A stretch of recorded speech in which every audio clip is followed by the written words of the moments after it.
I'll explain the title of this video at the end of this lesson, but I wanted to go into the book of Isaiah and give a perfect example of why only Israelites understand how to read this book.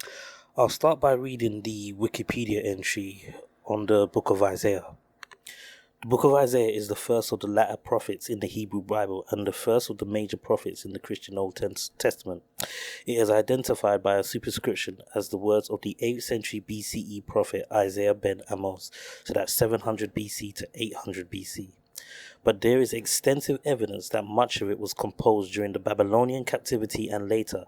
Johann Christoph Dodelain suggested in 1775 that the book contained the works of two prophets separated by more than a century, and Bernard Doom originated the view held as a consensus through most of the 20th century that the book comprises three separate collections of oracles: Proto-Isaiah, that's chapters 1 to 39, containing the words of the 8th century BCE prophet Isaiah. Then there's Deutero-Isaiah, chapters 40 to 55, the work of an anonymous 6th century BCE author writing during the exile, and Trito-Isaiah, chapters 56 to 66, composed after the return from the exile. And I'll just skip down a little.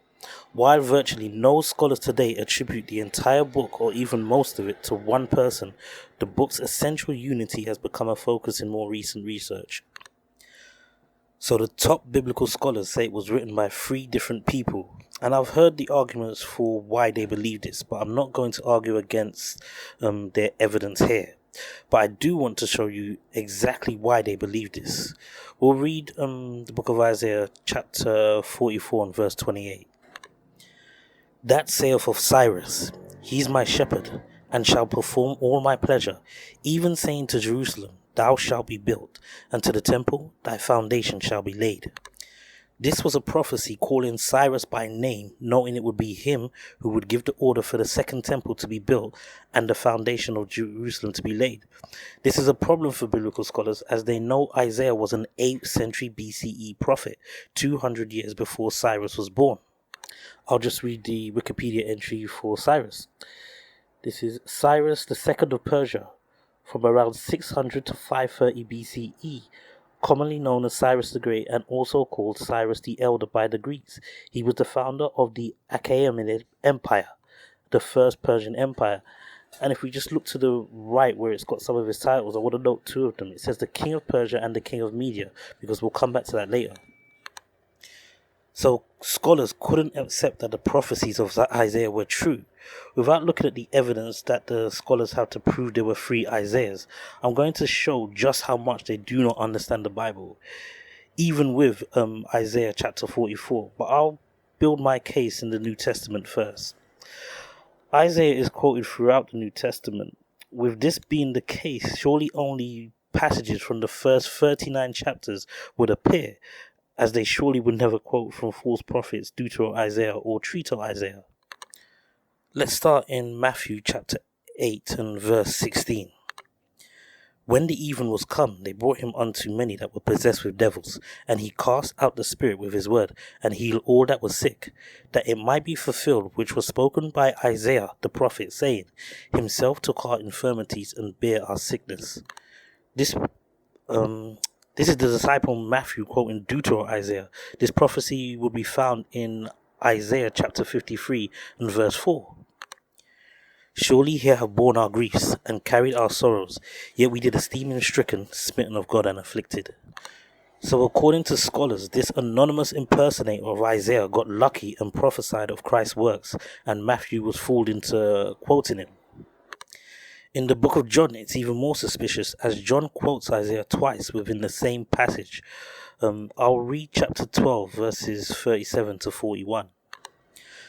But though he had done so many miracles before them, yet they believed not on him, that the saying of Isaiah the prophet might be fulfilled, which he spake, Lord, who hath believed our report, and to whom have the arm of the Lord been revealed? Therefore they could not believe, because that Isaiah said again, he hath blinded their eyes and hardened their heart, that they should not see with their eyes, nor understand with their heart, and be converted, and I should heal them. These things said Isaiah when he saw his glory and spake of him. So the two places John quotes from here are from first Isaiah chapter 53 and verse 1, who have believed our report, and to whom is the arm of the Lord revealed. So this would be Deutero Isaiah, and then in Isaiah chapter 6, verses 9 and 10. And he said, Go and tell this people, hear ye indeed, but understand not, and see ye indeed, but perceive not. Make the heart of this people fat, and make their ears heavy, and shut their eyes, lest they see with their eyes, and hear with their ears, and understand with their heart, and convert, and be healed. This being Proto-Isaiah. Notice he made no distinction between Proto and Deutero-Isaiah in John. Let's read verse 39 in John chapter 12 again. Therefore they could not believe, because that Isaiah said again. He lets us know that these two prophecies came from the same person. And it wasn't as if John the Baptist was not aware of who the real Isaiah was, as he answered the question of who he was by saying he was the voice of the one crying in the wilderness in John chapter 1 verses 22 and 23. Then they said unto him, Who art thou, that we may give an answer to them that sent us? What sayest thou of thyself? He said, I am the voice of one crying in the wilderness, make straight the way of the Lord, as said the prophet Isaiah. That passage came from Isaiah chapter 40 and verse 3, Deutero-Isaiah.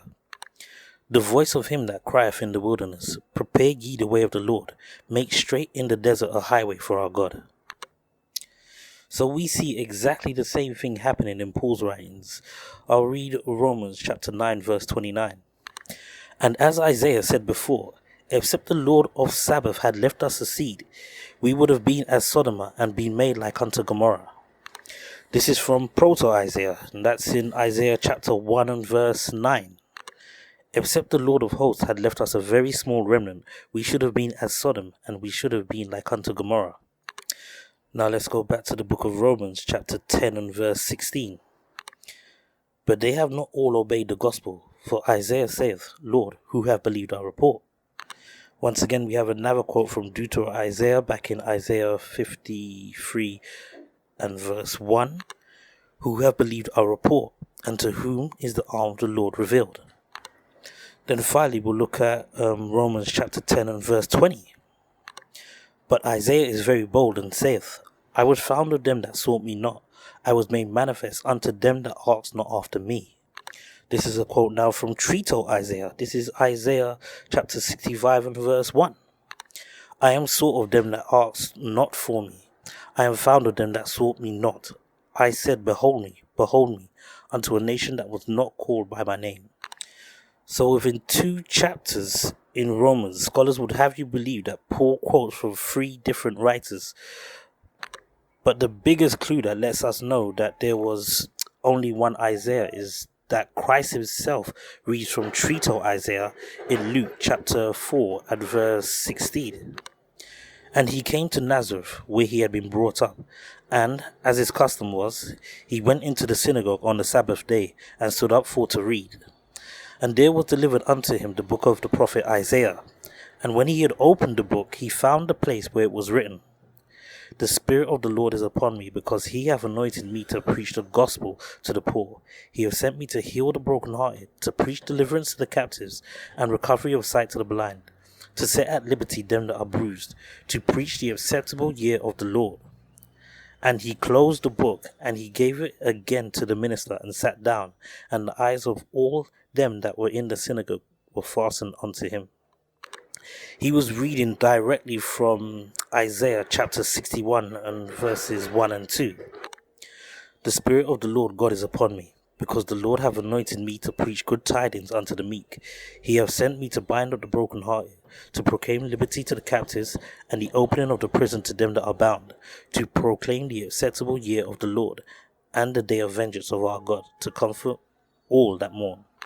So Matthew, John, Paul, and Christ all considered the book of Isaiah the work of one man.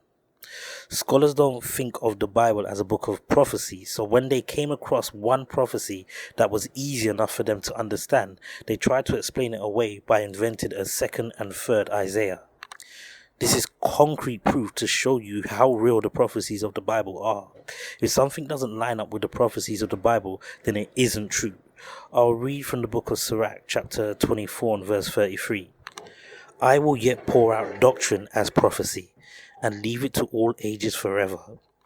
This is how we know what to believe in. But let's go back to the book of Isaiah, chapter 44, to see what the scholars missed. I'll read from verse 28. That saith of Cyrus, he is my shepherd, and shall perform all my pleasure, even saying to Jerusalem, thou shalt be built, and to the temple, thy foundation shall be laid. Here's what the scholars didn't understand. This wasn't the first time Isaiah made this prophecy. This was just the first time he used Cyrus's name directly. The scholars who divided Isaiah missed the fact that Isaiah had already prophesied this. We'll read that in Isaiah chapter 21 and verse 2. A grievous vision is declared unto me. The treacherous dealer dealeth treacherously, and the spoiler spoileth. Go up, O Elam, besiege, O Media. All the sighing thereof have I made to cease. We know the treacherous dealer here is Babylon, as in chapter 13, Isaiah prophesies of the destruction of ancient Babylon at the hands of the Medes. In verse 17, behold, I will stir up the Medes against them, which shall not regard silver, and as for gold, they shall not delight in it. And this chapter was all about Babylon's downfall, the whole of chapter 13. But back in chapter 21, verse 2, this lets us know the Medes would form an alliance with the Elamite Empire to topple Babylon. Elam is just another name for the Persian Empire. I'm just going to read a few Wikipedia entries. Elam was an ancient civilization centered in the far west and southeast of modern-day Iran. I'll just skip to the entry on Iran. Iran, also called Persia, and officially the Islamic Republic of Iran, is a country in Western Asia. And I'll just finish by reading the Achaemenid Empire entry. The Achaemenid Empire, also called the First Persian Empire, was an ancient Iranian empire that was based in Western Asia and founded by Cyrus the Great in 550 BC. So in Isaiah chapter 21 verse 2, he prophesied about the Achaemenid Empire that wasn't formed by Cyrus the Great until 550 BC, 250 years after Isaiah prophesied. The scholars cannot get around this fact. This is also a demonstration of the knowledge of the Bible only coming to us. I'll read the book of Matthew chapter 11 and verse 25. At that time Jesus answered and said, I thank thee, O Father, Lord of heaven and earth, because thou hast hid these things from the wise and prudent, and hast revealed them unto babes. So this knowledge has been hid from the scholars in general. Even the Bible lets you know that other nations cannot read the book of Isaiah. I'll go to the book of Acts chapter 8, and I'm going to read from verse 26. And the angel of the Lord spake unto Philip, saying, Arise, and go towards the south, unto the way that goeth down from Jerusalem unto Gaza, which is desert. And he arose and went, and behold, a man of Ethiopia, a eunuch of great authority under Kandake, queen of the Ethiopians, who had the charge of all her treasure, had come to Jerusalem for to worship, was returning and sitting in his chariot. Read Isaiah the prophet. Then the Spirit said unto Philip, Go near and join thyself to his chariot.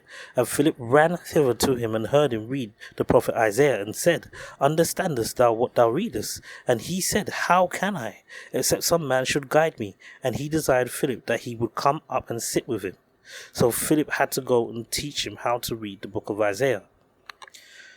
I hope this all helps to show how powerful of a prophet Isaiah was, because he prophesied beyond the second coming of Christ and was very clear in showing it would be the 12 tribes and not the other nations who would receive mercy. I'll read Isaiah again, chapter 63, verses 17 to 19. O Lord, why hast thou made us to err from thy ways, and harden our heart from thy fear? Return for thy servant's sake the tribes of thine inheritance. The people of thy holiness have possessed it but a little while. Our adversaries have trodden down the sanctuary. We are thine. Thou never bearest rule over them. They were not called by thy name. I'll probably have to do another part to this lesson, as the point of going into the book of Isaiah was to show the northern kingdom in America and to explain the title of the video as well, but I had to set the stage first and show how prophetic his words are. Although it's not just Isaiah, all the prophets are harmonious in prophesying about the restoration of the 12 tribes. So in the next video, I'll show what he saw of the northern and southern kingdom, their salvation and the fall of America, ending with what he saw when we are back in the promised land. All praises to the Most High.